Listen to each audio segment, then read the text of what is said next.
As the last part in this section, let's talk about how Node.js modules actually work behind the scenes.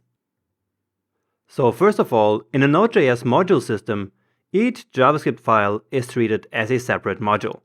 And we already played around a bit with modules in the intro section, especially by using the require function and exporting data from modules. And so that's the fundamentals of CommonJS modules, which is the module system that Node uses, because it works especially well on the server. Now, there's also the native ECMAScript or ES module system that you might already be familiar with, especially if you took my complete JavaScript course or if you have been writing JavaScript on the front end lately. And this ES module system that I was talking about was developed to work in the browser using the import-export syntax. So I just wanted to make it clear that these are two different module systems that you will see in different situations, so don't be confused. There have also been attempts to implement native ES modules in Node.js, especially using file extensions like .mjs, but so far it's not really become a popular thing to use.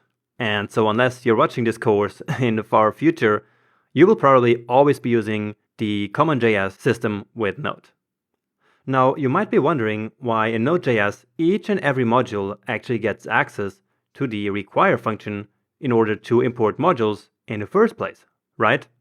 I mean, it's not a standard JavaScript function, so where does it come from? And how exactly does it work behind the scenes? Well, let's find out. So the question here is, what happens each time that we require a module by calling the require function with the module name as the argument? So as a very broad overview, the following steps are executed behind the scenes. First, the path to the required module is resolved and the file is loaded. Then a process called wrapping happens. After that, the module code is executed and the module exports are returned. And finally, the entire module gets cached. Alright, so let's now look at each step in more detail. So first off, how does Node know which file to load when we require a module? Because remember, we can actually load three different kinds of modules. Node's core modules, our own modules, or third-party modules from NPM, like Express, which is the Node framework that we're going to use throughout most of the course. So this process is known as resolving the file path, and here is how it works. When the require function receives the module name as its input, it will first try to load a core module with that name, like for example the HTTP module.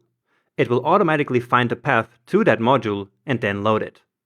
Now, if the path starts with a dot or two dot, it means that it's a developer module, because we indicate the relative path to our file. So Node will try to load that file, but if there is no file with that name, well, then it will look for a folder instead and load index.js if it's in that folder. So in this example, it will try to load lib/controller.js. Remember that we can drop the .js when requiring a module.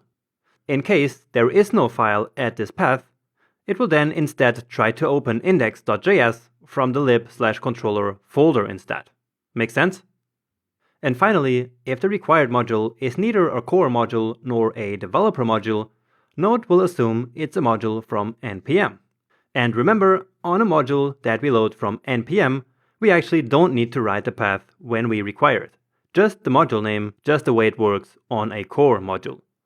So these third-party modules are stored in the Node modules folder, and so Node will step into that folder and try to find the module there, and then load it. And of course, if the file can't be found anywhere, then an error is thrown and the execution of the app is stopped. Alright, moving on, after the module is loaded, the module's code is wrapped into a special function, which will give us access to a couple of special objects. And so this step is where the magic happens. It is here where we get the answer to the question, where does the require function actually come from, and why do we have access to it? Well, it's because the Node.js runtime takes the code of our module and puts it inside the immediately invoked function expression, or IFI, that you can see here. So Node does actually not directly execute the code that we write into a file, but instead the wrapper function that will contain our code in its body. It also passes the exports, require, module, file name, and dir name objects into it. And so that is why in every module we automatically have access to stuff like the require function. So these are basically like global variables that are injected into each and every module. Okay? Now, by doing this, Node achieves two very important things. First, of course, is giving developers access to all these variables we just talked about, which is very helpful. And second, it keeps the top-level variables that we define in our modules private, so scoped only to the current module, instead of leaking everything into the global object. So imagine for a second that we declared a variable x in one of our modules, and then included an npm module that also used a variable called x. Without this mechanism, our own variable would then get overwritten, and the entire app would just not work. So each module having its private scope is absolutely crucial, and is achieved through this clever trick of wrapping our code into this special function. Alright, so let's now take a quick look at each object that our module gets. First, the require function, which we already know about. Then there is a module object, which is just a reference to the current module, and which for us is most important when it comes to exporting data. The same applies to the exports object, which we're going to discuss in a moment.